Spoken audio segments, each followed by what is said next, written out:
Bom, então, pessoal, hoje a gente vai falar aqui sobre transtorno de estresse pós-traumático e transtorno de adaptação. Só antes de começar, eu queria fazer uma pergunta para vocês, que eu acho importante, perguntar se alguém aqui já teve ou já foi diagnosticado com algum desses dois transtornos, ou transtorno de estresse pós-traumático ou transtorno de adaptação. Porque eu acho que é importante, né? A gente vai passar alguns conceitos, algumas imagens, algumas coisas que podem fazer a pessoa, né, ter essa rememoração e isso ser um gatilho, né? Mas se ninguém teve, de sofrimento, morte, dor, deficiência, perda da liberdade. O que acontece aqui, né? Quando a gente fala de transtorno mental, a gente sugere aquela clássica distinção entre, entre mente, né? Entre transtornos mentais e transtornos físicos, né? E isso volta a gente para nossa visão reducionista, né? Da dicotomia mente-corpo. Né? Então, uma coisa legal que se vocês quiserem procurar depois é o conceito de Indom, né? Que é um psiquiatra alemão chamado Hubert Tellenbach, que ele meio cunhou esse termo Indom para atribuir não só né, ao físico ou psíquico, né? Mas à natureza do homem. Então, a gente está falando de um transtorno, a natureza do homem. Não é um transtorno mental, não é um transtorno físico. A gente está falando doença, não é uma doença física, doença mental. É uma doença do homem, da natureza do homem, né? Então, e uma coisa importante é que a gente, né, vai lidar com classificação de transtornos mentais e a gente não está classificando pessoas, a gente está classificando, né, os transtornos que as pessoas apresentam. Isso é importante a gente também frisar. Estresse, com a definição de estresse no dicionário, exaustão física ou emocional, geralmente causada por uma razão, né, de algum sofrimento, doença, cansaço, pressão, trauma ou ameaça. Real ou imaginária. Isso aqui vai ser importante para a gente entender uns conceitos, né? Pode ser uma ameaça real, pode ser uma ameaça imaginária, ou uma ameaça que não seja realmente, já foi real, mas não é mais, né? E o conceito de estresse aqui da medicina, a gente fala um estado gerado pela percepção de estímulos que provocam excitação emocional e, ao perturbarem a hemostasia, leva o organismo, né, a disparar um processo de adaptação causado pelo aumento de secreção de catecolaminas, né, por exemplo, adrenalina, né, a essas coisas, com várias consequências sistêmicas. Então, o que a gente chega aqui à conclusão? Que estresse é uma resposta, ele não é uma causa, né? Então, ele sempre, né, a pessoa, ela tá estressada, ela tem o quê? Ela tem estresse. Não, ela tem outras coisas, né, que geram estresse nela. Né? Então, ela tem, sei lá, uma relação conturbada, ela tem um trauma, ela tem, né, diversos fatores que levam ela a ter estresse. Então, a gente não fala que a pessoa, ela tem estresse, é isso que ela... Não, ela tem outras coisas que levam ao estresse. Né? Isso é importante a gente definir também. E, por último, a definição de trauma. A definição do dicionário, né? Lesão produzida por transferência de energia proveniente de agentes externos. Esses se compreendem em físicos, mecânicos e químicos. A medicina, né? O que a gente fala de traumatismo. Então, lesões orgânicas que resultam de uma ação violenta causada por um agente externo, geralmente pelo choque de algo contra o corpo do indivíduo. Na psiquiatria e na psicologia, como a gente entende? É uma experiência emocional intensamente desagradável que pode causar distúrbios psíquicos, deixando uma marca duradoura na mente do indivíduo. O que a gente pode analisar aqui, né? Tanto no conceito de trauma de forma geral, na medicina de forma geral e dentro da psiquiatria e psicologia, a gente está falando de vários significados, mas que vão se referir a acontecimentos que eles não estão previstos, né? E eles são indesejáveis e exteriores ao indivíduo, né? E aí eles vão atingir e vai, de certa forma, produzir algum dano, certo? Então, pode ser ele físico ou pode ser ele psicológico, né? Então, basicamente, com a definição desses três conceitos, a gente pode perguntar o que é, então, transtorno de estresse pós-traumático, né? Então, o transtorno de estresse pós-traumático, a gente vai ter a característica geral como sendo o aumento do estresse e da ansiedade após exposição ao evento que a gente chama de evento traumático ou estressante, né? Aí a pessoa, o que vai acontecer? Ela vai reagir, né, de uma forma com muito medo, uma impotência, ela vai reviver persistentemente o que aconteceu e ela vai tentar evitar lembrar do trauma, tá? E nessa tentativa ela falha e aí que pode rolar pensamentos enquanto a pessoa está desperta, que a gente chama de flashbacks, ou enquanto ela dorme, às vezes ela eventualmente acorda com sonhos que revive aquilo. Né? O que são esses eventos traumáticos aqui que eu trouxe os exemplos? Né? Então, ser testemunha ou estar envolvido em um acidente ou crime violento. Repara aqui que a gente não precisa sofrer a ação, né? A gente pode testemunhar essa ação. Ó, combate militar ou agressão, isso é bem frequente, inclusive foi muito importante para desenvolver o conceito de TEPT, né? De transtorno de estresse pós-traumático. Ser sequestrado, estar envolvido em desastre natural, diagnosticar com uma doença de risco de morte, vivenciar abuso físico ou sexual, esse é bem frequente, é o mais frequente entre mulheres com TEPT, abuso sexual, felizmente. E os estressores que causam, né, transtorno de estresse pós-traumático são, a gente chama eles de suficientemente devastadores para para afetar quase todas as pessoas. Então, tipo, você fala, putz, essa pessoa passou por um trauma que gerou um transtorno de estresse pós-traumático. Cara, esse trauma é realmente algo considerável, né? Uma coisinha. E aqui, então, eu quis trazer a evolução histórica do conceito de transtorno de estresse pós-traumático para a gente entender, né? Eu vou passar de forma geral aqui, né? Mas antes eu queria fazer só umas questões reflexivas, que é justamente o que norteou muito dessas concepções ao longo do tempo, né? Então, as perguntas, no caso aí, né? Seria um trauma de natureza orgânica ou psicológica, né?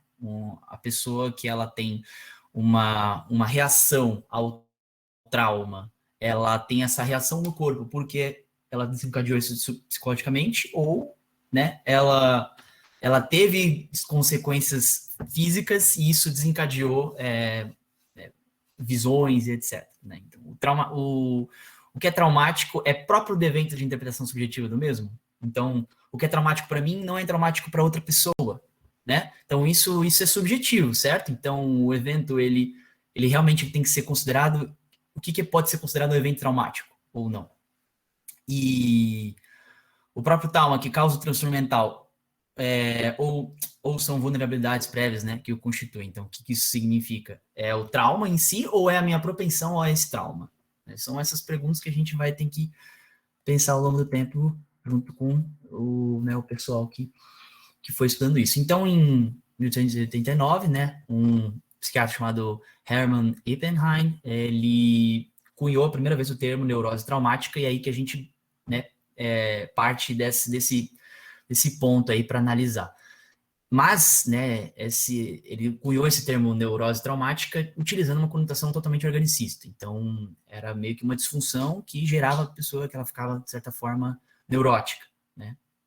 E na escola francesa, então, a gente tem duas figuras aqui que eu trouxe que são importantíssimas. O Pierre Briquet, que ele faz a primeira vez uma conexão psicológica entre sintomas de histeria, né, que era algo muito estudado por esses psicológicos, incluindo os sintomas de somatização. A pessoa começava a ter, por exemplo, realmente ela não teve nenhuma injúria tecidual ou qualquer coisa do tipo em partes do corpo, mas ela tinha sintomas nessas partes do corpo. E como que ele fez essa conexão pela primeira vez? Ele estudou 501 pacientes que tinham história de traumas sexuais na infância. Então, esse estudo é bem legal, vale a pena dar uma olhada.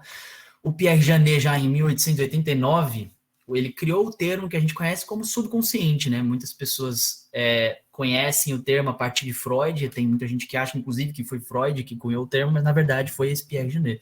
Então ele descreve, quando as pessoas experimentam emoções veementes, suas mentes se transformam incapazes de parear as experiências aterrorizantes com esquemas cognitivos prévios, né? Subconsciente. Então ela não consegue conscientizar o que está acontecendo. Ele fica preso em um lugar onde a gente não sabe onde é, né? O Freud falava que nós não somos senhores da nossa própria casa, né? A gente tem um espectro das coisas que a gente vive de forma consciente, mas a maioria das coisas vão sendo colocadas em um lugar que a gente não tem consciência que existe.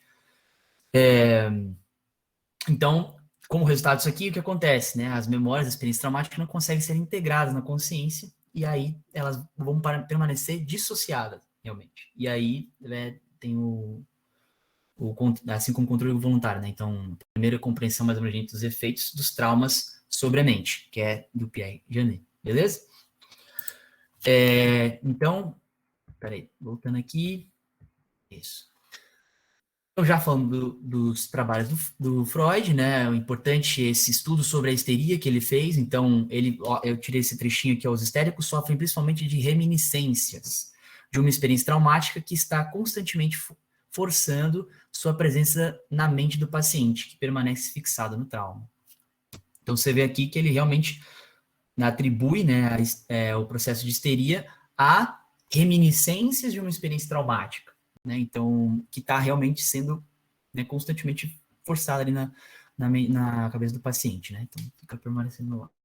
E durante a Primeira Guerra Mundial, o Freud vai enfatizar a importância da intensidade dos estressores traumáticos, da ausência de descargas apropriadas verbais ou motoras para aliviá-las, né? Então, justamente a ausência da pessoa falar sobre o evento, a ausência de algum tratamento em cima dela, e o despreparo dos indivíduos para o seu enfrentamento. Então, são esses três fatores que ele meio que considerava para ter um mau prognóstico, basicamente, né, de um evento estressante. Então, a pessoa ser um evento muito intenso, né, um estressor muito intenso, a pessoa ela não lidar bem com aquilo e ter a ausência de ações sobre ela. Né? Então, o que isso vai acontecer? Causa o rompimento de barreira de estímulos, que ele chama, né? Que é o que protege o ego da estimulação excessiva do ambiente externo. E aí o que acontece é que o organismo ele vai realmente ser incapaz de lidar aí com a intensidade dessa estimulação e aí realmente tem essa dissociação, tempestade emocional, enfim. Aqui é importante, é impossível a gente estudar sobre transtornos de estresse pós-traumático sem entender como que foi o avanço desses estudos a partir das guerras, né? Então, no século XX, que foi a maior parte do desenvolvimento disso, a gente teve várias guerras, né, consideráveis. Então, a Primeira Guerra Mundial, e aí Freud realmente, ele integra, né, as dimensões intrapsíquica e ambiental, né? Então, ele com esse modelo etiológico que a gente chama de séries complementares, que seria isso, né? Os casos neuróticos se inserem numa série dentro da qual dois fatores, constituição e experiência, estão representados. Então, constituição, o que o indivíduo leva para o evento traumático? E a experiência é o evento experiência em si, né? Então, não dá, isso forma-se uma série onde cada vez mais, inclusive eventos similares, né, daquele estilo de trauma que a pessoa viveu, ele vai meio que sendo acumulado. Então, a pessoa ela pode ter uma reação muito maior diante de um mesmo trauma que outra vivencia, porque ela levou uma constituição maior para aquele trauma, para aquele evento, no caso. Na Segunda Guerra Mundial, a gente tem as neuroses traumáticas de guerra, do Abraham Gardner, né, que é uma obra que ela vai relatar achados clínicos detalhados típicos de transtorno de estresse pós-traumático. Então, aqui começa realmente a fazer a categorização dos sinais e sintomas, tá? E na Guerra do Vietnã, né, então, foi em 1955 a 75, em 70, esses dois psiquiatras listaram os 27 sintomas mais comuns acompanhando mais de 700 pacientes veteranos de guerra, tá, do Vietnã. E aí esse foi que acabou sendo o embrião dos critérios dados pelo DSM-3, né, que é o Manual Diagnóstico Estatístico de Transtornos Mentais, onde foi incluído ali a categoria de TEPT, né, pela primeira vez. Dentro dessa nova categoria, né, foram então incluídas diversas síndromes como a trauma do estupro, da mulher espancada, dos veteranos de Vietnã e da criança abusada. Então, assim, coisas bem pesadas, né? E como que nós entendemos aqui a perspectiva atual? Então, é aquilo que eu estava falando, né? A teoria etiopatogênica dos transtornos psiquiátricos, a gente sempre está meio que polarizando, né? Sempre estiveram polarizando entre causações inteiramente psicológicas ou inteiramente genético-constitucionais, né? E aí, o que isso apresenta, né? Ambos modelos, eles apresentam, né, o componente intrapsíquico e o genético molecular, não? Então, a gente realmente tem que entender quais são os fatores ambientais externos que influenciam, claro, né, a gravidade, a intensidade da experiência vivenciada, e a gente tem que também entender, né, quais são, né, os critérios subjetivos das pessoas, né, para que elas levam para a experiência em si. Então, a gente chega hoje no que a gente chama de transtorno de estresse pós-traumático, que é um conceito que vai avaliar, né, o quão foi ameaçador o determinado evento traumático e os sintomas apresentados pelo indivíduo, né? Então, justamente, quais que são essas conexões subjetivas do paciente, né? Então, a gente vai levar em consideração isso também. Certo? Então, epidemiologia da TEPT, então, incidência de 9 a 15%, veja que é uma incidência relativamente alta, né? Principalmente a gente fala de uma doença psiquiátrica. Prevalência de 8% da população em geral. E aí, se a gente considerar as formas subclínicas do transtorno, a gente vai adicionar, né, de 5 a 15%. Então, passa aí de 10 também. 30% dos homens desenvolvem TEPT depois de ter seguido alguma guerra, né? E a gente também adiciona condição subclínica, né, o TEPT parcial aí, de 22,5%. Então, veja que a gente pode considerar mais da metade dos homens que servem em guerra ou que estão nessa situação de guerra vivem isso constantemente, né? E desenvolvem TEPT, tá? É mais prevalente em adultos jovens, justamente pela essa tendência a se expor em situações, né, restantes. E historicamente, então, o trauma nos homens está mais relacionado à experiência de combate, e o trauma mais frequente nas mulheres é aquilo que eu falei, né? Agressão e estupro. Fatores de risco mais importantes: gravidade, duração e proximidade da exposição de uma pessoa ao trauma real, certo? Esse é o fator de risco mais importante. E também parece ter um padrão familiar nesse transtorno. Então, se um parente biológico de primeiro grau tem histórico com depressão, ou risco, a gente tem um risco maior de desenvolver TEPT, tá? Depois de um evento traumático. Se alguns estudos indicaram isso. E comorbidade também influencia, tá? Nisso aqui. 2/3 possuem pelo menos outros 2 transtornos comuns, tá? Como transtorno depressivo, de ansiedade, bipolaridade, relacionamento de uso de substâncias. Então, se você tem um desses, é mais propenso você a desenvolver TEPT depois de um evento estressante, tá? A etiologia da TEPT, então, primeiro, estressor, né? É o principal fator causativo, tá? Da TEPT tem que ter esse evento estressor, tá? E ele, claramente, ele não é suficiente, né? Isoladamente não é suficiente para causar o transtorno. Inclusive, tem várias pessoas que vivem transtornos, vivem eventos estressantes que muita gente desenvolveria TEPT e elas não desenvolvem, né? Então, tem muita gente que não desenvolve com esse tipo de evento muito intenso. E, ao mesmo tempo, tem pessoas que desenvolvem com pouco, né? Com um estressor que seria, teoricamente, leve, mas pessoas desenvolvem. Então, isso é muito subjetivo, realmente. A resposta de um evento traumático, ela vai ser, então, medo intenso, terror, tá? E... a gente tem que considerar aqui os fatores biológicos e psicossociais pré-existentes. Então, eventos que acontecem antes e depois do trauma. Trauma compartilhado, por exemplo. Tem pessoas que, só pelo fato de terem passado por aquele trauma junto com outras pessoas, elas têm uma forma mais leve de transtorno, né, de estresse pós-traumático. Então, isso é importante a gente perceber, tá? E, obviamente, antes e depois também, como que ela lidar logo depois do trauma, né? Enfim, isso são fatores a ser considerados, tá? Eu trouxe aqui esse exemplo aqui de culpa do sobrevivente, né? Porque o significado subjetivo do estressor. Então, tem muita gente que, por exemplo, entra num estado de estresse pós-traumático simplesmente por ter sido uma das poucas sobreviventes de um evento. Então, a pessoa ela tem um processo que a gente chama isso de culpa de sobrevivente. A pessoa acha que ela tem culpa por ter sobrevivido. Então, ela desenvolve um transtorno de estresse pós-traumático. É relativo a isso também.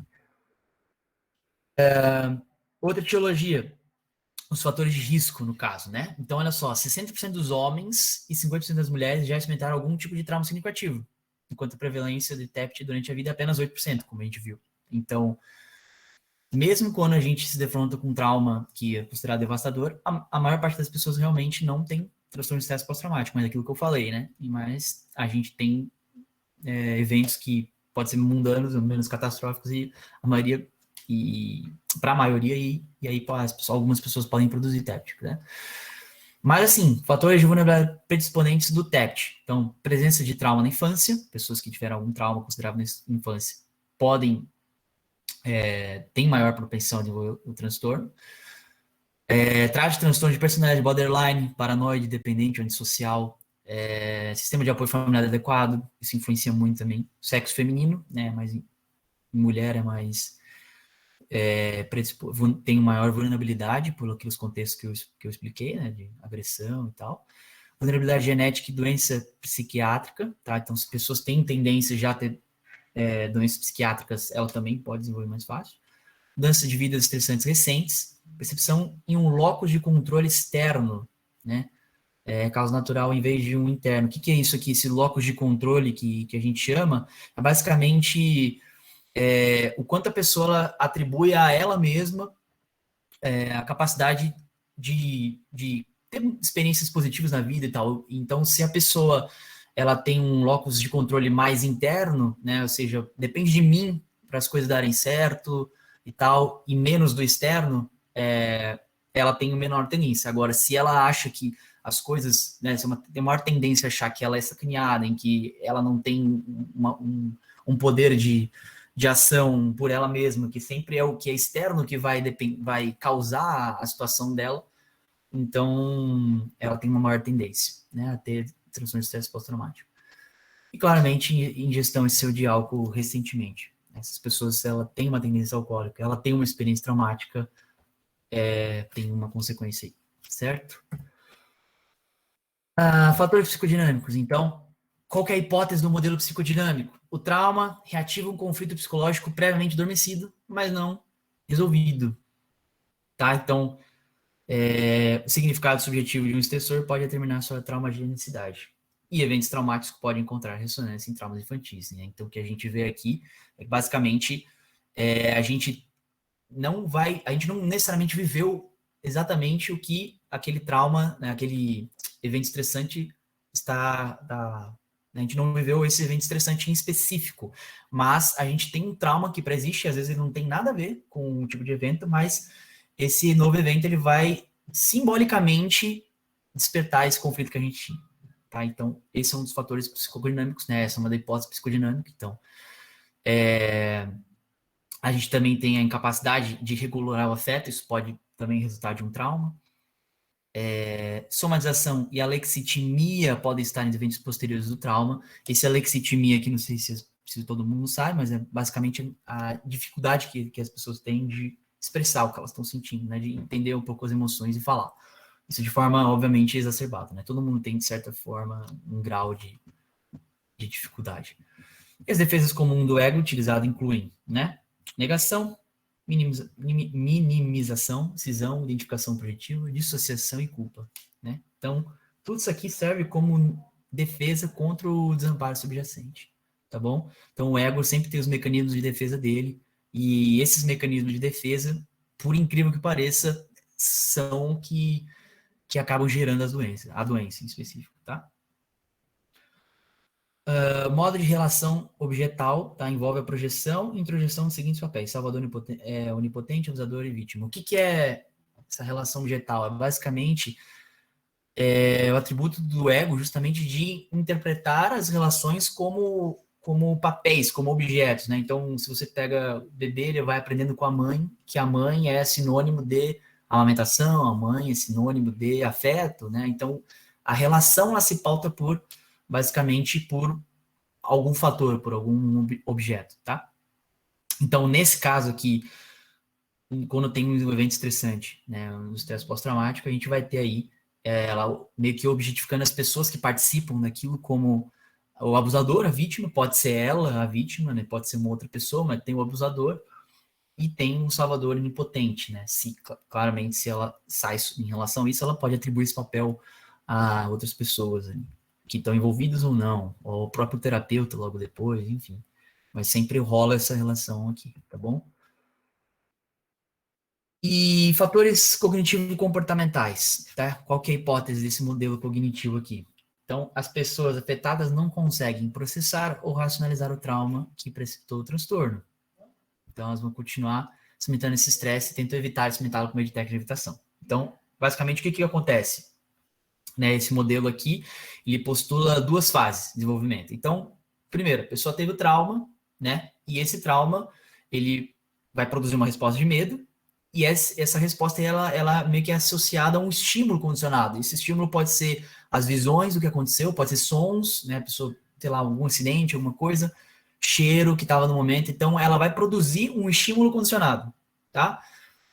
E aí que a gente tem, né? A aprendizagem instrumental do cérebro, e esses estímulos condicionados, eles vão despertar uma resposta de medo independente do estímulo que não era condicionado. Então, basicamente, você começa a sentir o cheiro, começa a ter visões, e você quer evitar sentir esses estímulos condicionados, né? Então, é meio complexo, mas basicamente é isso, né? As pessoas, elas tentam evitar os sintomas que elas sentem depois do trauma, e não o trauma em si, né?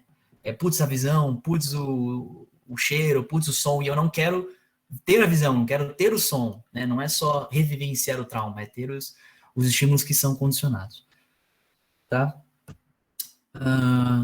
E por último aqui, os fatores biológicos, né? Então, essas teorias biológicas que elas vão surgir a partir de estudos pré-clínicos em animais, né? E a partir de variáveis biológicas em populações clínicas com o transtorno, tá? Então, primeiro aqui que a gente tem fator é o sistema noradrenérgico. Então, aqui tem alguns estudos que encontraram epinefrina aumentada na urina de 24 horas dos veteranos com TEPT, tá? E concentrações aumentadas em catecolamina em garotos abusados sexualmente. Então, realmente o sistema noradrenérgico ele tem uma maior elevação da sua atividade. O sistema opioide também tem uma certa evidência aqui, né, por baixas concentrações plasmáticas de beta-endorfina no TET, e fator inibidor de corticotrofina e do eixo hipófise, hipotálamo, suprarrenal, tá? Então, alguns estudos, eles demonstram também baixa concentração de cortisol livre na urina, beleza? Os estudos com animais, e aí eles vão demonstrar que o estresse está associado a alterações estruturais no hipocampo e na amígdala, né, do sistema límbico. Então, essas áreas que estão associadas com emoção, memória, medo. Então, você tem realmente uma somatização disso, né? Você tem um exame de imagem, neuroimagem, que meio que evidenciam, né, uma alteração ali estrutural no sistema límbico, tá bom? Características clínicas e diagnóstico. Então, diagnóstico a gente vai encontrar aqui no Manual de Diagnóstico Estatístico de Transtornos Mentais, DSM-5, clássico.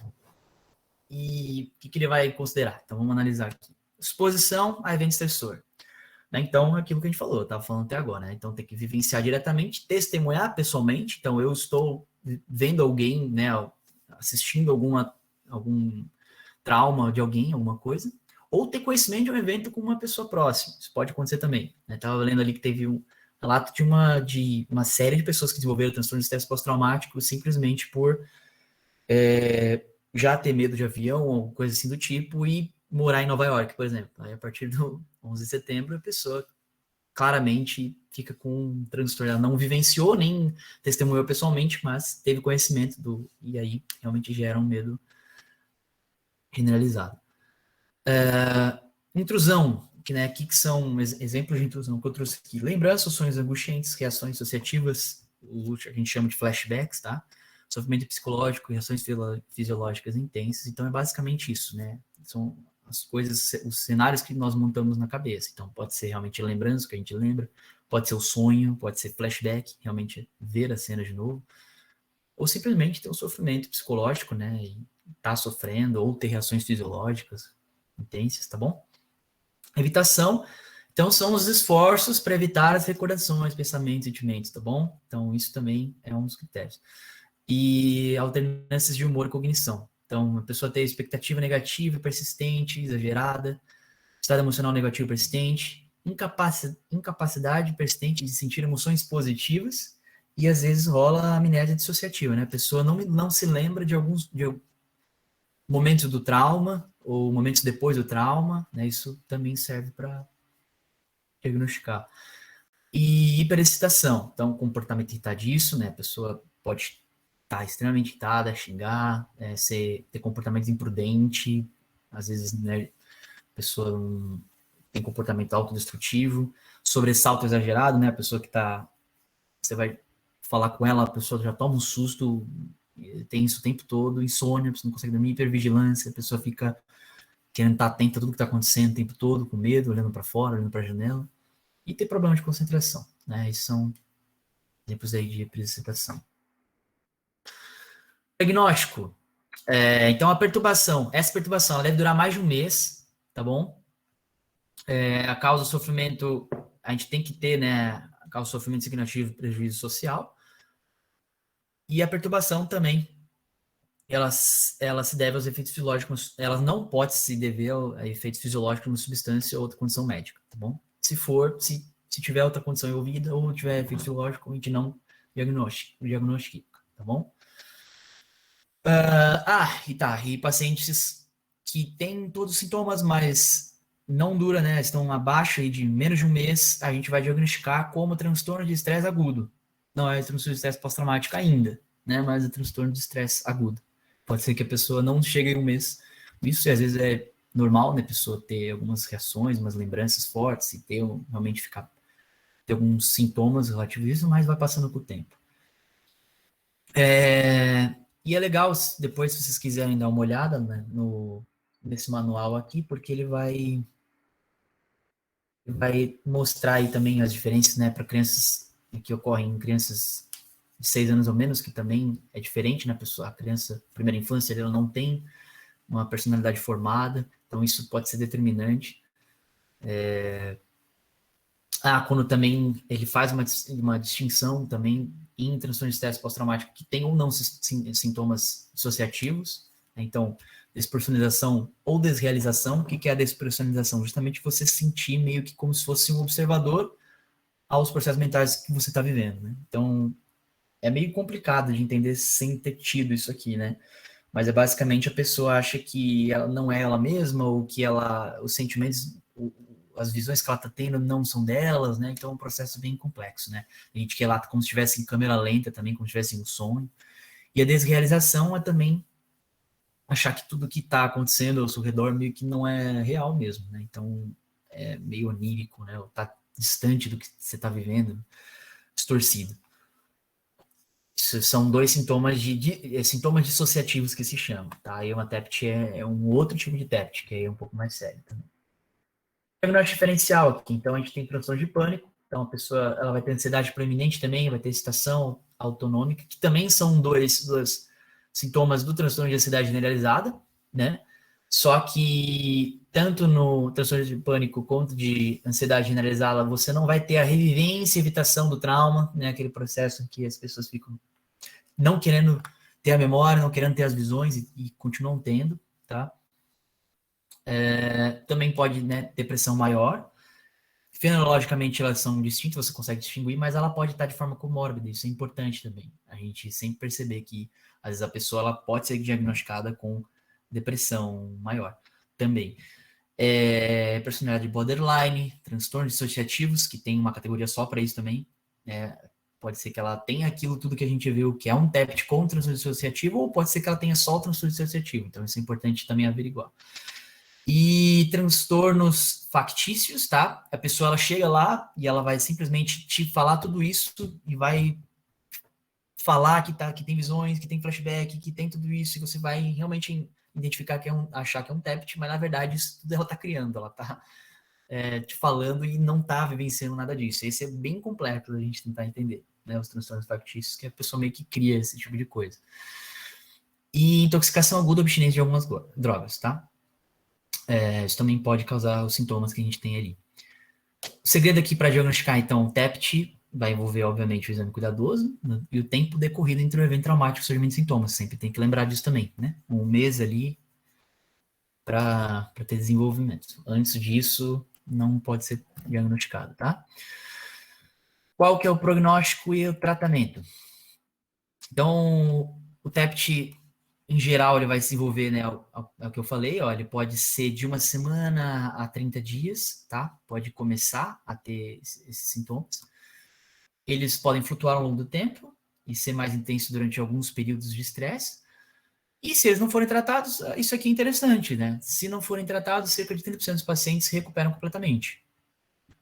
40% continuam a ter sintomas leves, 20% continuam a ter os moderados. E 10% permanecem inalterados ou pioram. As pessoas têm uma tendência, né, a se curar sozinha. Não é muitas pessoas, praticamente assim, metade das pessoas depois de um ano meio que se curam. Só que, claramente, você não vai arriscar, né? E a gente tem que evitar que as pessoas tenham um ano de sofrimento, coisas assim do tipo. Então, a ação tem que ser de evitar, deixar a pessoa sofrer o mínimo possível. Outras coisas que influenciam, obviamente, forte suporte social e ausência de outros transtornos psiquiátricos, então eles vão ajudar, né, um bom prognóstico. A pessoa também não fazer uso de substâncias, não ser dependente. E, em geral, né, pessoas muito jovens ou muito velhas têm dificuldade, né, de lidar com os eventos traumáticos, né? Elas têm maior dificuldade de serem tratadas com TEPT do que as pessoas de meia idade. Isso basicamente está justamente relacionado, né, a pessoa muito jovem, a criança, etc., ela está em o processo de formação do ego, processo de identificação ali da própria personalidade, isso talvez essa formação seja difícil dela a pessoa se adaptar, e os idosos por uma rigidez já, né? Uma rigidez de padrão, de acontecimento e tal, então algo que fugiu muito do que ela já viveu. Então isso é importante também. Tratamento, então. Vamos lá. Principais abordagens clínicas iniciais. Então, o paciente chegou, dá apoio, encorajar para discutir o evento, isso é extremamente importante, mas a gente tem que sempre avançar conforme o ritmo do paciente, sem pressionar. Se você pressionar o paciente que está com o transtorno de estresse pós-traumático para fazer ele revivenciar o trauma, você está contribuindo para ele realmente ter uma experiência ruim. Né? Então, tem que claramente encorajar, né, para discutir o evento, para ele não ter o mecanismo ali de negação, né, de evitação, e você tem que educar, né, mostrar a variedade de mecanismos de enfrentamento, então, que tipo de coisa a gente pode fazer para você conseguir evitar, e fazer ele participar desse processo, né. Acho que Sêneca falava isso, né, faz parte da cura querer ser curado. Pode fazer a pergunta, Mariana. Oi, é que eu fiquei na dúvida, para o paciente com transtorno de estresse pós-traumático ter, tipo assim, vir aquela sensação de medo, de angústia, de novo, tipo gatilho, ele necessariamente tem que ser alguma coisa ligada ao evento, tipo cheiro ou uma pessoa, sei lá, alguma coisa ligada ao evento, ou pode ser uma coisa nada a ver, mas que ela simbolizou, tipo, que Isso ela... pode acontecer, né? A gente não pode falar que não pode acontecer. De certa forma, se ela correlaciona com o evento, a gente encaixa isso meio que nos pensamentos, né? Às vezes tem aqueles sonhos, por exemplo.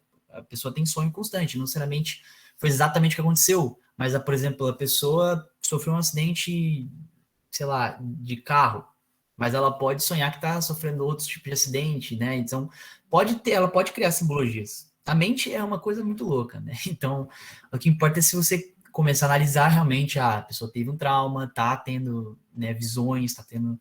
É mais comum uma pessoa, obviamente, ela viveu uma cena ali, ela foi estuprada, ela ficar realmente tendo flashback da cara do estuprador, isso é muito mais comum.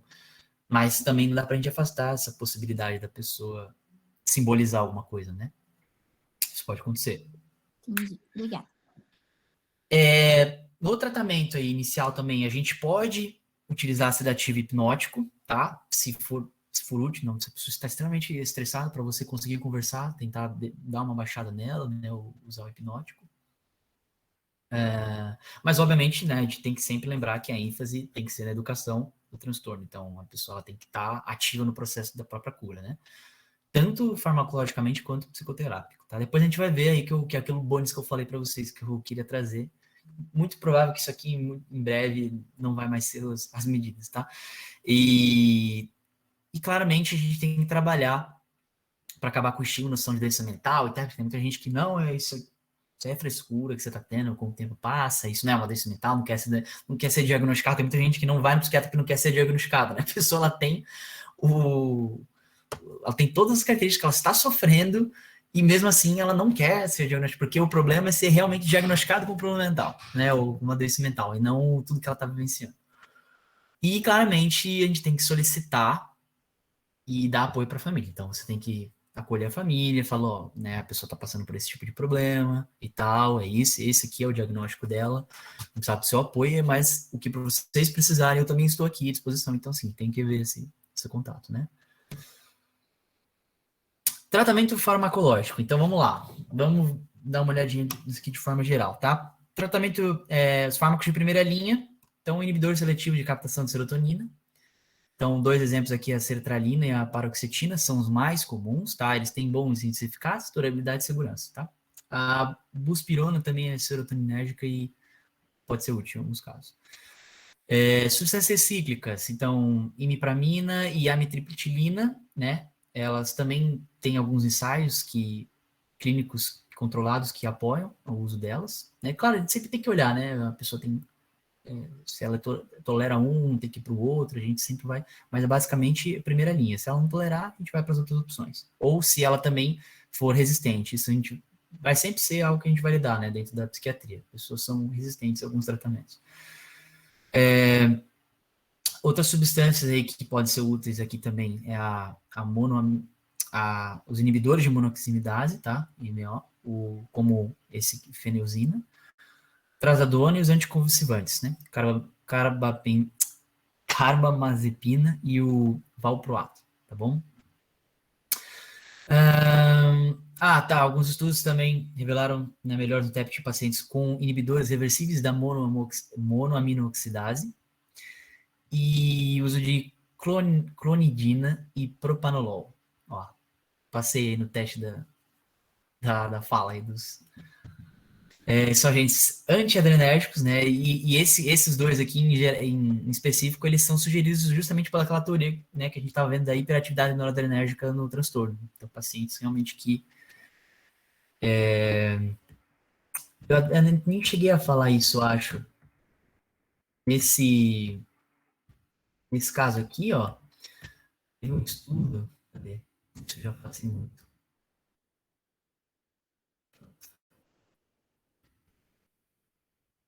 Aqui, ó.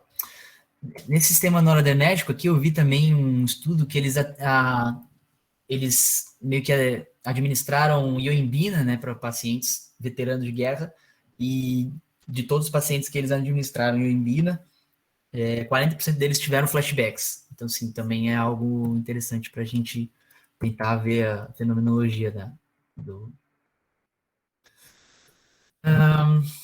Beleza. Eu já passei muito. Tratamento farmacológico, tá.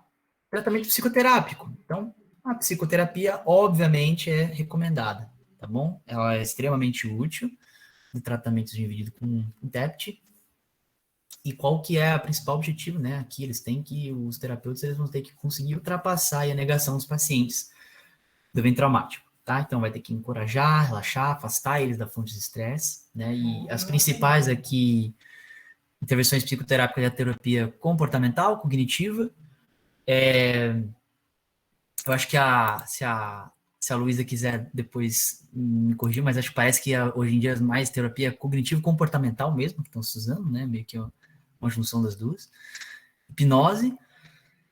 Algumas sessões, tem gente que usa sessões de hipnose para a pessoa revivenciar o trauma, né? Principalmente naqueles casos onde a pessoa tem aquela amnésia de alguns momentos, então para ela conseguir reviver aquilo de certa forma.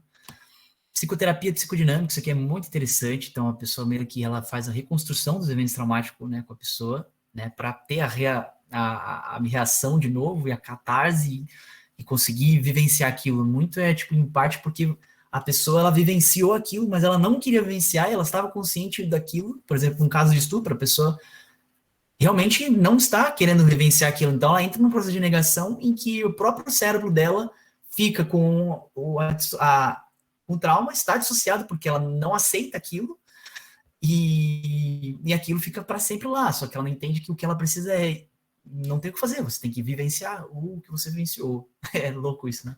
Mas basicamente você meio que faz a pessoa revivenciar o trauma, né? E isso claramente tem que ser com muito cuidado, né? E tem que ser totalmente individualizado, porque reviver o trauma às vezes, né, vai oprimir aí completamente algumas pessoas. E terapia de grupo e de familiar, isso aqui é legal também, né? A gente tem vantagem nos compartilhamentos de experiências traumáticas no apoio dos membros do grupo. Sem problema, Luiz. Depois acho que fica salvo aí. Não fica, né? Parou de gravar. Mas tudo bem, depois eu mando o slide para você. Não parou? Ah, excelente. Depois a Luiz... Show de bola. Então, beleza.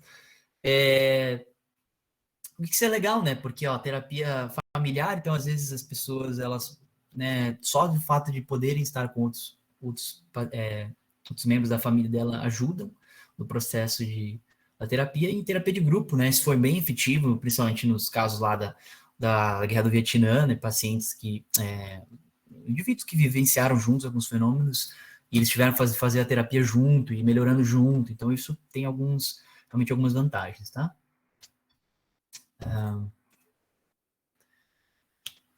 Isso. Estou com aqui alguns eventos que a gente pode chamar epidêmico, não sei. Né? Então, síndrome de guerra do Golfo, teve muito caso relativo aqui no 11 de setembro, que eu citei, Iraque e Afeganistão.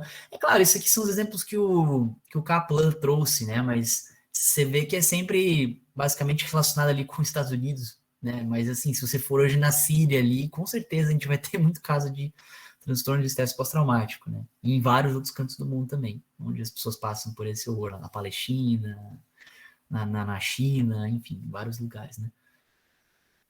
Desastres naturais, então tsunami, furacão, terremoto, sempre quando acontece esse tipo de coisa, muita gente desenvolve TEPT e tortura, né? Então, a tortura física e psicológica intencional de uma pessoa pode aí produzir efeitos emocionalmente nefastos, comparáveis e até piores às vezes que aqueles vícios em combate a outro tipo de trauma. Então, isso aqui é importante. Isso aqui eu trouxe meio que uma carta ali que durante a Guerra do Golfo foi, né, que publicada. Então, os médicos precisam admitir que muitos veteranos de guerra do Golfo estão vencendo transtornos relacionados ao estresse e às consequências físicas do estresse. Então, isso aqui, ainda a gente não tinha exatamente o conceito de transtorno de estresse pós-traumático. Essas condições não devem ser ocultadas ou negadas, mas ao contrário, são entidades bem reconhecidas que já foram amplamente estudadas em sobreviventes de guerras passadas, em especial o conflito no Vietnã. Como médicos, não devemos aceitar um diagnóstico de transtorno relacionado ao estresse em veteranos antes de excluir fatores físicos tratáveis, mas, ao mesmo tempo, precisamos reconhecer a presença disseminada de doenças ligadas ao estresse, como hipertensão, fibromialgia, fadiga crônica entre os veteranos da Guerra do Golfo Pérsico, e manejar essas doenças de maneira apropriada. Como nação, precisamos ir além da ideia falaciosa de que as doenças da mente não são reais ou são vergonhosas e reconhecer que a mente e o corpo são inextricavelmente ligados. Certo? Então, isso aqui meio que foi um baita de um impulso para a gente criar, né, o conceito do transtorno de estresse pós-traumático e como um transtorno específico mesmo de saúde mental. Beleza? Transtorno de adaptação, né? Então, agora a gente vai falar um pouco sobre transtorno de adaptação, né? Primeiro, transtorno de adaptação é uma categoria muito ampla. A gente vai ter transtorno de adaptação com humor deprimido. Então, a pessoa, ela realmente passou por alguma mudança considerável, né? Ela teve que se adaptar, mas ela se adapta, não se adapta, no caso, né? Porque ela fica realmente com o humor deprimido. Mesma coisa, transtorno de adaptação com ansiedade. A pessoa ela pode ter sintomas típicos de ansiedade. Transtorno de adaptação com misto de ansiedade e depressão. Pode estar depressiva e ter sintomas de ansiedade. A adaptação com perturbação da conduta. A pessoa começa a agir de uma maneira que ela não agia. Claro, sempre de forma a prejudicar ela ou os outros, né? Senão não tem problema também a pessoa mudar a personalidade, assim, de forma leve, né? Geralmente adaptações geram isso, mas... Transtorno de adaptação com perturbação mista de emoções e de conduta. Então, ela pode ter uma ou depressão ou ansiedade e ela também tem alteração de conduta. Ou transtorno de adaptação não especificado, né? A pessoa realmente ela tem uma série, às vezes até sintomas físicos e isso pode estar relacionado à adaptação, para essa adaptação dela. Qual que é a característica principal aqui do transtorno de adaptação? Eles são caracterizados por uma resposta emocional a um evento estressante. Tá? Então, em geral, o estressor envolve problemas financeiros, uma doença clínica, um problema de relacionamento. Repara que não é um evento intenso, né, como a gente tinha no transtorno de estresse pós-traumático. Lá a gente está falando de acidente de carro, de estupro, de guerra, né, de morte. Aqui a gente está falando de adaptações. Problemas, evidentemente, não menores que os outros, mas problemas, né, que não são tão intensos, digamos assim. Né? Então, a pessoa perdeu muito dinheiro, a pessoa tem uma doença, ela tem que lidar com aquilo a partir de agora, ou realmente tem um término, né? Então, nesse caso aqui, os sintomas devem se iniciar no período de 3 meses após o estressor, tá bom? Então, aí se a gente analisar que tem 3 meses de sintomas, aí já está enquadrado como de adaptação. Imunologia, então, pode ocorrer em qualquer idade, mas é frequente em adolescentes, eles são mais frequentes, né? Claramente porque a adolescente passa por mais mudanças ao longo da vida, né? Às vezes o pai vai morar em outro lugar, a criança vai ter que ir junto, o pai troca a criança de escola, enfim, né? Criança, adolescente, ou às vezes tem o primeiro namoro e o namoro não é correspondido, né? Tem sempre vários fatores que podem causar essas adaptações. A adolescência é uma fase de transição, realmente. Então, quais são esses principais aqui, né? Problemas escolares, rejeição, divórcio parental, os pais se separarem, isso aqui é bem comum, tá? Tem muita criança que passa justamente tendo processo de adaptação porque os pais se separam, e tem adolescente que, né, começa a usar abuso de substância e isso gera uma transtorno de adaptação. Fator estressante comum na adultos, então, a gente vai ter problemas conjugais, divórcio, mudança para um novo ambiente, não justamente se você tem que mudar por causa do trabalho, alguma coisa do tipo, problemas financeiros. Uma coisa que é interessante também, que alguns adultos, eles têm bastante transtorno de adaptação quando o último filho sai de casa, né? Tem muitos pais que lidam com uma forma difícil com isso, né? Tem vários filhos, e aí eles vão saindo de casa, e aí quando sai o último, fica só os dois pais. Aí tem transtorno de adaptação. E transtorno de adaptação, então, é um dos diagnósticos psiquiátricos mais corriqueiros para distúrbios de pacientes hospitalizados por problemas clínicos ou cirúrgicos. Então, um estudo ali avaliou que 5% das pessoas que são internadas por alguma condição, elas apresentam essa condição de distúrbio de adaptação, obviamente, né? Porque é uma mudança, né? Então gera uma necessidade de adaptação e as pessoas podem ter esses sintomas, tá bom? Então a etiologia, então, por definição, a gente sabe que transtorno de adaptação ele é apresentado por um ou mais estressores. A gravidade do estressor nem sempre diz que a gravidade é transtorno, então aquilo que eu falei, às vezes ela terminou um relacionamento, mas teve um transtorno de adaptação imenso, né, relacionado àquilo. E às vezes a pessoa, ela perdeu muito dinheiro, mas tem um leve, né, uma adaptação. Faliu, mas tem um leve transtorno de adaptação. Então, a gravidade do estressor é uma função complexa de grau, quantidade, duração, reversibilidade, ambiente, contexto pessoal. Então, a gente tem, obviamente, muito variação desses, o que são os estressores, né? Pode ser vários fatores.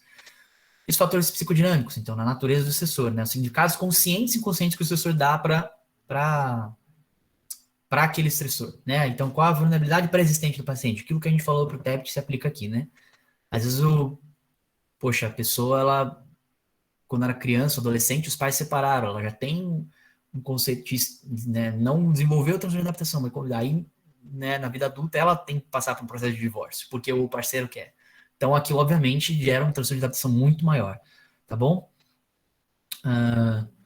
Um transtorno de personalidade é um comportamento orgânico, né, concomitante, pode tornar uma pessoa vulnerável, né? Então, a pessoa já tem aquilo lá, borderline, tem uma depressão, tem um processo desse, obviamente, né?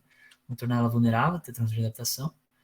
E família e fator genético, né? Então, alguns estudos aí eles vão sugerir que pessoas parecem estar mais expostas aí a esse processo por eventos genéticos, né? Enfim. Tem um estudo com gêmeos que analisaram gêmeos e realmente quando um tinha outro tinha mais propensão de ter, e também teve os univitelínicos também tiveram maior propensão, então é interessante isso. Diagnóstico de características clínicas, então sempre também está no manual, né, no DSM-5. A gente, sempre deve ter um fator estressor, tá? Então, nem sempre, é o que eu falei, né? Nem sempre os sintomas eles vão iniciar imediatamente, às vezes 3 meses entre estressor e segmentos dos sintomas, tá? O transtorno pode ocorrer em qualquer idade, então aquilo, pode acontecer desde crianças até idosos, tá? Eu lembro que sempre pode ter aqui no cantinho eu coloquei, né? Ó, com humor deprimido, com ansiedade, você vê para cada um desses a gente tem um código, tá bom? Então, realmente que são características mistas aí. Temos características mistas, emoções de conduta, tá vendo? Então, tem gente que tem sintomas físicos, né, que são mais comuns em crianças e idosos, mas também pode ocorrer em qualquer faixa etária. E algumas manifestações podem incluir também comportamento violento, aquela criança que vira rebelde, vira extremamente violenta. A pessoa pode querer, né, começar a beber. Enfim, tem, né, uma série de sinais vegetativos, insônia, comportamento suicida, tem uma série de componentes que a pessoa pode ter junto ao transtorno, tá bom? Diagnóstico diferencial, a gente tem que considerar, né? Luto não complicado. Por que é um diagnóstico diferencial? Porque às vezes a pessoa tem todos os sintomas do que você consideraria diagnosticar ela com um transtorno de adaptação, mas, cara, às vezes ela tá dentro, né? Ela ter um prejuízo social, profissional, a pessoa não querer realmente ter uma leve sintomas depressivos ou de ansiedade, está dentro dos limites esperados de uma reação uma pessoa que teve uma perda, né, considerável. Então, realmente tem que avaliar se a pessoa não está no luto, né, tem que avaliar quanto tempo dura, porque senão vira um luto prolongado, né, e aí pode ser que torne também. Transtorno depressivo maior, transtorno psicótico breve, transtorno de ansiedade generalizada, transtorno relacionado ao uso de substâncias e o transtorno de estresse pós-traumático. Então, repare, todos esses transtornos aqui, se você tem se você conseguir atribuir, né, os critérios para esses transtornos, eles devem receber prioridade em relação ao transtorno de adaptação, tá bom? Então, todos eles têm prioridade se caso satisfaçam os critérios de cada um deles, tá bom?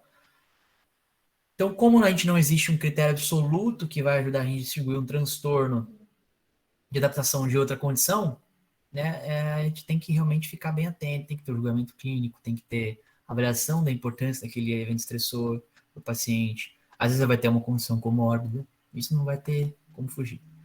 Então, transtorno de estresse pós-traumático, transtorno de adaptação, só fazendo essa comparação, né? Então, a gente sempre vai ter tanto um transtorno de adaptação TEPT ou transtorno de estresse agudo que eu falei, né? Menos de um mês, mesmo com critério de TEPT, mas com menos de um mês. A gente vai ter um estressor. Isso é fato para os dois, tá bom?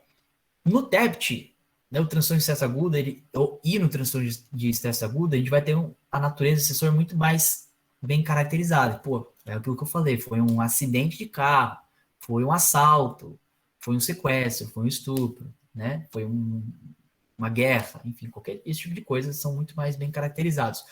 E aí eles são acompanhados de uma constelação de sintomas afetivos, né? Então a pessoa quer o processo flashback, negação do trauma, sonho, enfim, tudo isso que acontece. O estressor no transtorno de adaptação pode ter qualquer grau de gravidade, não necessariamente muito intenso, mas pode ter o processo subjetivo da pessoa, né? E pode ter uma variação de sintomas ampla também, tá bom? Então, quando a resposta a um estressor não corresponde ao limiar de estresse agudo ou de transtorno de estresse pós-traumático, o diagnóstico de transtorno de adaptação pode ser apropriado. Então, poxa, eu tô achando que a pessoa tem ela passou por um evento estressante, você consegue caracterizar, mas ela não tem todos aqueles critérios que precisam ter para a gente se diagnosticar como TEPT. E, por consequência, também não por transtorno agudo, estresse agudo. Então, eu posso caracterizar ela um transtorno de adaptação. Ela tem uma certa repercussão daquilo de forma negativa, né, por adaptação ao evento que ela passou, é um evento estressante, mas não é um estresse pós-traumático. Beleza? O tratamento aqui, evidentemente, psicoterapia. Então, continua sendo o tratamento de escolha majoritário aí, né, para transtorno de adaptação. Ele pode ajudar as pessoas a se adaptarem aos estressores que eles não são reversíveis ou não são limitados no tempo, né? Então, a pessoa não tem o que fazer, ou alguma pessoa morreu, por exemplo, ou a pessoa ela teve um término de relacionamento, foi mudar em outro lugar, às vezes não tem o que fazer, né? Não é reversível. Então, você tem que fazer psicoterapia para conseguir lidar com aquilo. Às vezes a gente vai precisar de intervenção em crise, né? Então, quando são tratamentos de curta duração, né, que a gente visa adaptar essas pessoas, tá bom? Então, obviamente, você vai fazer uma intervenção em crise, então, né, tem que gerar técnica de apoio, sugestão, utilização e, às vezes, até hospitalização, tá? Se necessário. E o tratamento farmacológico, a gente, aqui, Kaplan 2017, nenhum estudo avaliou a eficácia das intervenções farmacológicas em indivíduo com transtorno de adaptação, né? Mas, claro que pode, né, você pode usar alguns medicamentos para as pessoas quando elas têm claramente ansiedade, por exemplo, né, se ela tem uma ansiedade excessiva, você administra ansiolítico, para ter uma depressão excessiva, sintomas depressivos, você pode administrar antidepressivo, pode administrar inibidores seletivos de captação de serotonina, né, enfim, né, psicóticos, beleza?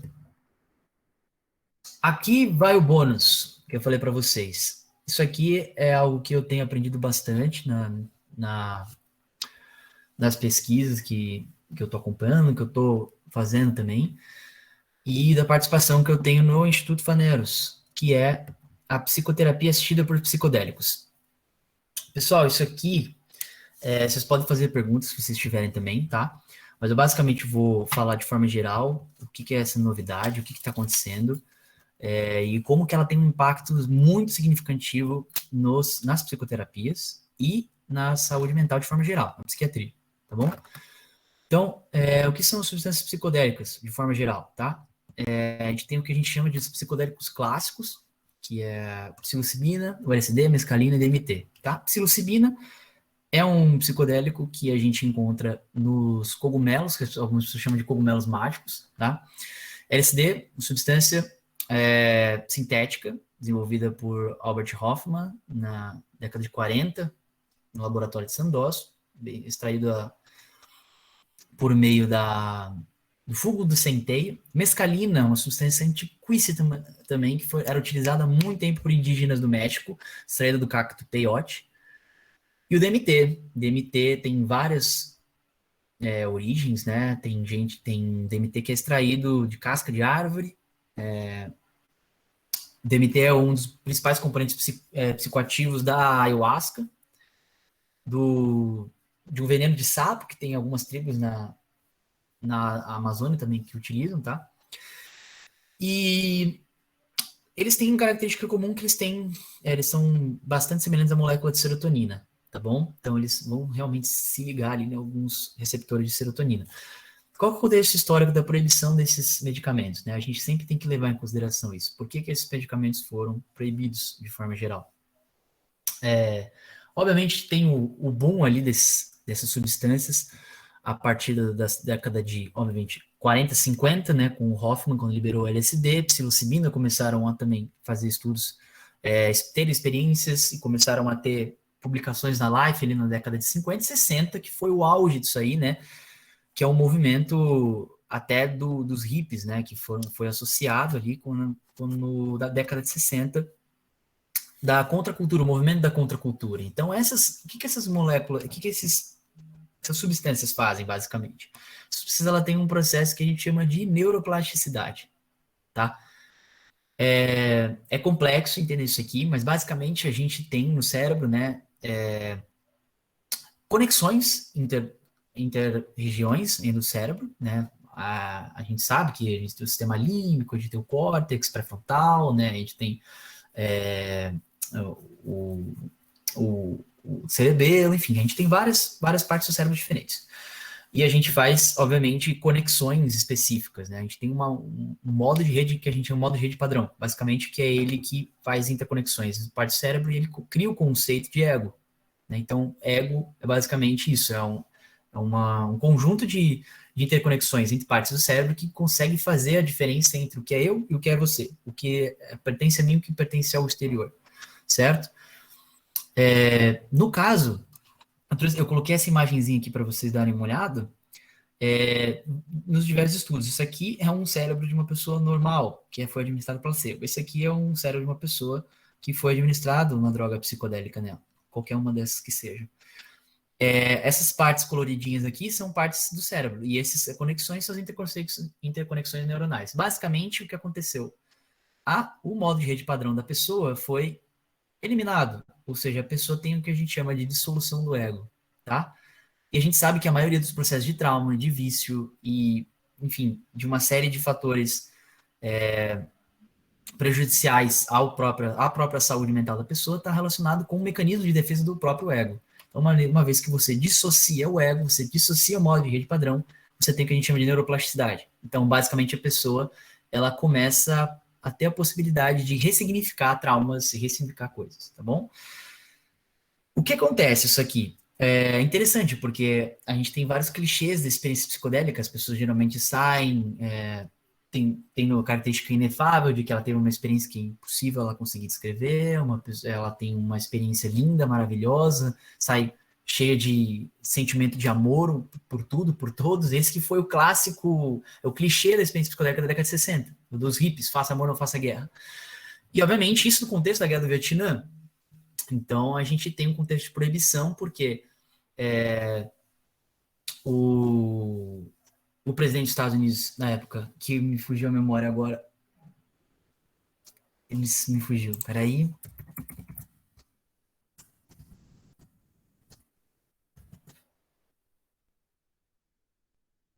Nixon, tá? Richard Nixon, ele acreditava realmente que essas substâncias, elas alimentavam a contracultura. Então, alimentavam realmente o não faça guerra, né? Alimentava justamente uma população mais de esquerda dos Estados Unidos. Então, foi um movimento de um rito de passagem ali, meio da galera, quando caiu LSD, essas coisas, substâncias. Então, basicamente, o próprio secretário de governo do Nixon confessou depois que eles forjaram um monte de pesquisa justamente para você conseguir ter o pretexto de proibição de todas essas drogas. Até a maconha, ela foi implementada aí junto, né, nessa lista de drogas perigosas que não puderam ser pesquisadas, basicamente para você conseguir invadir reunião, prender líderes, enfim. Então a gente tem um contexto histórico de proibição dessas drogas que não são baseados em pesquisas clínicas. Então, quando essas drogas elas foram proibidas, a gente nem tinha neuroimagem, por exemplo. Não tinha exame de neuroimagem. Então, é um contexto bem complicado onde elas foram. Né? E agora a gente está conseguindo ter desenvolvimento de pesquisas relativas a isso. E os resultados clínicos, no momento, são de extrema segurança, eu vou mostrar para vocês, e ao mesmo tempo são drogas que elas ajudam em pessoas que são muito resistentes a tratamento. Então, até em pessoas que têm extrema dificuldade com todos os tratamentos, com medicamento e tal, elas são efetivas. Algumas delas são usadas em traumas, outras em vícios, pessoas que têm vício em álcool, em outras drogas, pessoas que têm depressão, ansiedade, e principalmente nos traumas, tá bom? Aqui é um exemplo de uma psicoterapia assistida por psicodélicos. Não é que o que as pessoas estão... Seria bom a gente trouxer todas essas substâncias para o lado, para as mãos dos médicos de novo, né? Para as mãos das pessoas da saúde. Não é para... Isso aqui está em droga de balada. Isso aqui as pessoas... Não, DMT não é muito mais difícil, mas LSD, psilocibina, o MDMA, que é o que é mais utilizado aqui no transtorno de estresse pós-traumático, ele é uma droga de balada, né? É o que é a substância primordial do êxtase, né? A principal ali. E se a gente trouxer de volta isso para a medicina, a gente pode fazer um bom uso delas, né? Não é que a gente vai prescrever isso aqui, não. Justamente, psicoterapia assistida psicodélico. A pessoa vai ao teu consultório, você administra, vai ter um psicólogo e um psiquiatra junto contigo, né? Sempre 2 pessoas para estar avaliando.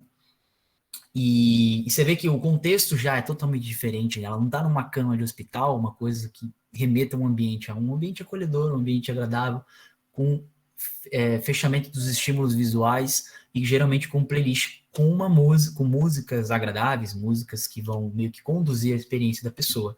E ela mesma vai ter um processo de reinterpretação, de revivência dos fatos. Né? Isso é neuroplasticidade, vai acontecer. E ela, obviamente, ela pode... Tem sessões, né? Isso eu vou mostrar rapidinho como é que funciona. Mas só antes disso, como é a ação do MDMA, tá? Então vamos falar aqui da psicoterapia assistida por MDMA, que é o que está mais próximo de ser... Lá nos Estados Unidos já estão liberando, vários estados já começaram a liberar, tem uma associação lá que chama MAPS, que eles, inclusive, têm parceria aqui com algumas universidades do Brasil, e muito em breve a gente vai ter isso aqui liberado no Brasil também. Então o MDMA, ela é uma droga que ela vai inibir a presença dos neurotransmissores de norepinefrina, dopamina e serotonina. Então, ele vai ocupar esses espaços, né? Então vai ficar disponível mais nesses locais. Então, presta atenção, norepinefrina, dopamina e serotonina.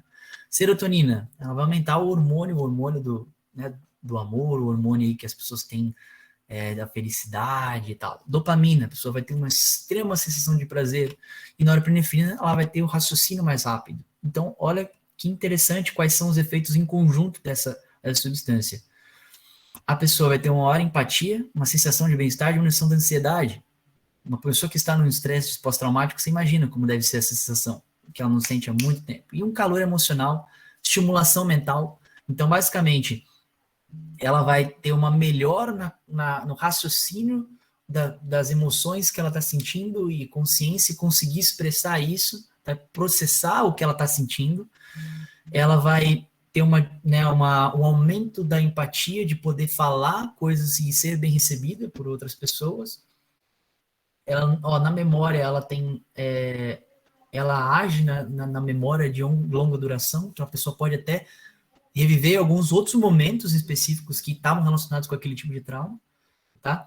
Então, basicamente, a pessoa consegue entender melhor o que ela está sentindo, raciocinar melhor no que ela está sentindo e expressar isso de forma melhor. Então, basicamente, é um tratamento excelente.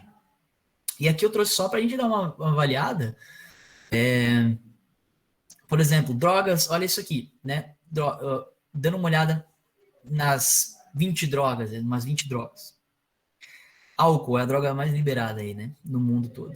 Olha como ela tem maior dano à saúde, maior dano de deficiência mental, deficiência e morte, perdas de relacionamento, custos comunitários, olha isso aqui, custos comunitários econômicos e ambientais, crimes e lesões, adversidades familiares. Então, olha só, ela ganha da heroína do crack. Né? Uma substância que a gente não tem nenhum problema em proibir. Aqui tá metanfetamina, cocaína, tabaco, anfetamina, maconha, e olha o êxtase aqui. Olha esse daí, o cogumelos. Então, essas substâncias aqui, que são os psicodélicos, eles são baixos em dano danos aos próprios usuários e danos aos outros, muito menos. Certo? Então, aqui também tá, ó, danos aos próprios usuários, danos aos mesmos, ó. Olha o êxtase aqui, quase no final da... Eles chamam de êxtase, né? Mas não é êxtase, é um conjunto de substâncias. Às vezes tem droga que é vendida embalada, então às vezes tem até remédio no meio, tem dipirona triturada para parecer maior, enfim, né? Tem uma série de tóxicos junto e no meio tem MDMA, né? Mas aqui, onde tá êxtase, considera MDMA, né? Porque a gente tá falando, obviamente, aqui eles avaliaram a droga êxtase. Então, e mesmo assim, ó, MDMA não é êxtase. Então, teoricamente, estaria menor do que aqui, tá? Então, olha só que legal. Trouxe aqui só uns estudos pra gente dar uma olhada. A psicoterapia assistida com MDMA em vítimas de abuso sexual aqui no Brasil, tá bom? Avaliou 3 pessoas que tiveram, né, dentro da escala, de uma das escalas aqui de avaliação de trauma, antes de começar o tratamento, 90, 78, 72 de 100, tá? Então aqui é o 90, 78, 72. Tiveram primeira sessão de psicoterapia, segunda sessão de psicoterapia, terceira sessão de psicoterapia, uma sessão com MDMA. Aí, sessão de integração 1, 2 e 3. Aí, segunda sessão de MDMA. Agora com uma dose maior, né? Isso você vai vendo que a pessoa vai entendendo o que ela está tomando, né? Um negócio que ela vai se assimilando com as sensações, tá bom? Aí ela escolhe se ela quer manter ou se ela quer aumentar. Se ela aumentar, beleza. Integração 4, 5, 6. Quer manter ou aumentar? Pode manter ou aumentar. Integração 7, 8, 9. Então, resumidamente, né? Foram 9 sessões aqui, mais 3, 12. 15 sessões, certo? Em 15 sessões, a pessoa que tinha 90 baixou para 61, a pessoa que tinha 78 foi para 27, a pessoa com 72 foi para 8 na escala. Certo? Então, assim, e essas 3 pessoas nesse estudo eram pessoas extremamente resistentes a todos os tipos de tratamento que tinham disponíveis. Certo? Isso foi uma pesquisa realizada aqui no Brasil. Mas, assim, a gente tem várias outras, se vocês quiserem, tiverem interesse, eu mando para vocês também. Aqui também analisou as conclusões desse estudo aqui, são bem legais, relacionado ao controle. Aqui que são com outras substâncias, ó, também com uma revisão sistemática muito bem feita, analisando todas as metodologias necessárias do MDMA, ketamina, LSD, psilocibina. Ketamina é um outro também, psicodélico.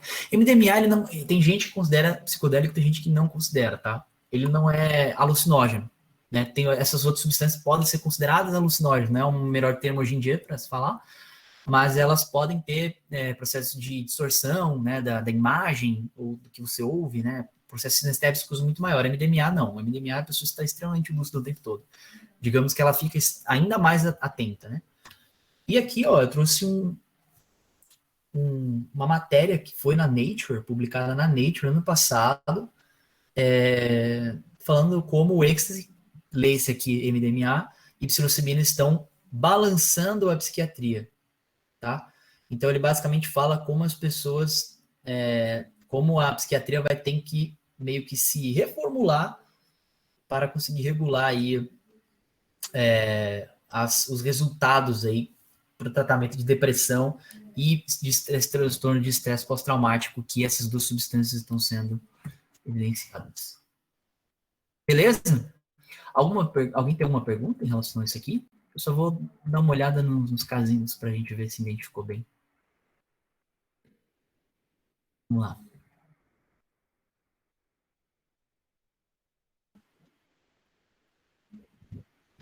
Uhum.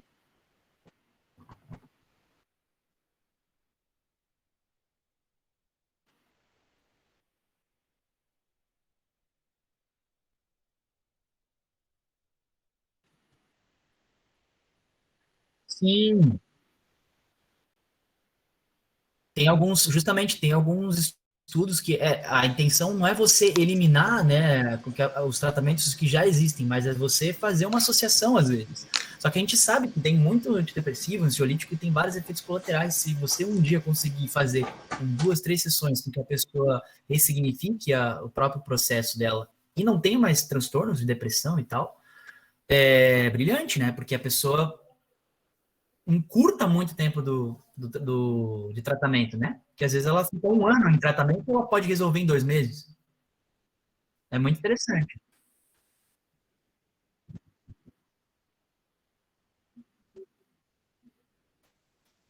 Acho Muito que a gente legal. pode combinar uma aula no segundo, depois que acabar os calendários, sobre medicina psicodélica. Tem o Vitor, né, que também está fazendo mestrado, Sim, ayahuasca. Dá pra gente convidar eles. O sim, Vitor tá o aqui Vitor, também na aula inclusive, hoje. O Vitor tá aqui? Olha o Vitor aí, ó. Dá pra gente combinar. Aí dá pra vocês falarem mais sobre. Legal, legal. Então, que eu acho que é um tema muito grande. O Gabriel agora ele deu só passou uma visão geral. Dá pra gente Exatamente. combinar alguma coisa para aqueles certeza. horários, aquelas datas livres. Sim. A gente combina. Show. Dá pra gente fazer tranquilamente. O Vitor também faz parte lá do instituto, a gente é colega lá. Então a gente pode tranquilamente fazer Vai ser uma. massa. Isso é legal, se quiser fazer uma aula aberta também, vocês que sabem. Sim, acho que vai ser da hora. Vamos pensar nisso. Colocar lá no cronograma. Vou só colocar aqui então alguns casos para a gente dar uma olhada, e esse é o último slide, tá bom? Aí a gente lê alguns casos e vocês me digam o que vocês acham, se isso aqui foi, qual dos transtornos que a gente viu, tá bom? Então, olha só, primeiro, 3 semanas depois de um descarrilhamento de trem, um analista de orçamento de 42 anos se apresentou na clínica de saúde mental. Mencionou que estava envergonhado em procurar atendimento, já que anteriormente tinha sido bombeiro, mas achava que precisava de uma confirmação de que o que estou vivenciando é normal. Ele relatou que desde o acidente vinha se sentindo nervoso e muito ansioso. Tinha alguma dificuldade em focar sua atenção no trabalho, lembranças intrusivas ocasionais de como o chão tremeu, o estouro tremendo e depois os gritos quando o trem tombou. Revelou que havia falado com 5 colegas de trabalho que também estavam no trem e 3 admitiram sintomas semelhantes. Entretanto, eles disseram que estavam melhorando e ele estava mais preocupado com a frequência dos episódios emotivos por vezes desencadeados ao ouvir o nome de um amigo machucado com a gravidade, mas que outras vezes ocorriam sem razão particular. Além disso, observou que quando evacuou o trem, a equipe de resgate lhe deu orientações explícitas sobre para onde deveria seguir. E, embora tivesse obedecido, agora se sentia extremamente culpado por não ter voltado para auxiliar no resgate dos outros. Relatou uma modesta redução do apetite e negou perda de peso, mas informou que havia parado com corrida durante o intervalo do almoço. Ele teve dificuldade de conciliar sono, então começou a consumir um cálice ou 2 de vinho antes de ir para a cama para ajudar a dormir. Não se sentia descansado ao acordar, negou ideação suicida ou qualquer sintoma psicótico. Sua irmã havia tomado antidepressivos vários anos atrás, isso é importante, né, a gente analisar, mas ele não queria a medicação. Temia que os efeitos colaterais reduzissem ainda mais sua capacidade de funcionamento em trabalho e fizessem ganhar peso. Esse aqui, que transtorno vocês acham que é esse aqui?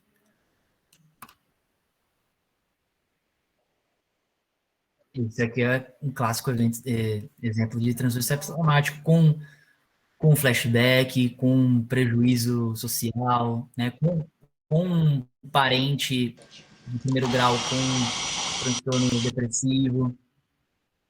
Isso aqui é um clássico exemplo, né? Esse aqui, ó, vamos ler isso aqui. Um aluno de ensino médio de 16 anos experimentou rejeição em seu primeiro relacionamento sério. Nas semanas seguintes ao fim do relacionamento, começou a exibir humor disfórico acompanhado de ansiedade e agitação psicomotora. Rapidão, deixa eu só ver a pergunta aqui. O transtorno de estresse agudo dura quanto tempo mesmo? O transtorno de estresse agudo é menos de um mês. tá? 3 semanas depois do escrevimento tem. Aqui nesse caso a gente pode considerar, né, que isso aqui, ó, bem visto, né? Se foi 3 semanas depois, isso aqui é um transtorno de estresse agudo. Então, realmente, ele pode vir a virar um transtorno de estresse pós-traumático? Pode. Mas como a Mariana bem viu, É verdade. ele procurou, né, que isso aqui é uma anamnese de 3 semanas, então a gente pode chamar isso aqui, a priori, né, de transtorno de estresse agudo. Tá muito bem visto. Né? Um aluno de ensino médio, 16 anos, experimentou rejeição, tá. Nas semanas seguintes, ao fim do lançamento, começou a receber um monte disfórico, acompanhado de ansiedade, irritação psicomotora. Ele havia recebido aconselhamento no ensino fundamental quando seus pais se divorciaram. Começou a usar álcool, maconha e sido suspenso no primeiro ano por brigar. 1 mês depois do rompimento, começou a falar de seus pais que a vida não valia mais a pena sem a ex-namorada. 2 meses depois, seus pais chegaram ao trabalho e encontraram enforcado na garagem, com bilhete dizendo que não poderia seguir em frente sozinho. Eita. Um caso triste, que por vários momentos aí poderia ter tido outras intervenções, né, que não foram feitas. E esse aqui vocês acham que é qual dos 3 que a gente viu hoje?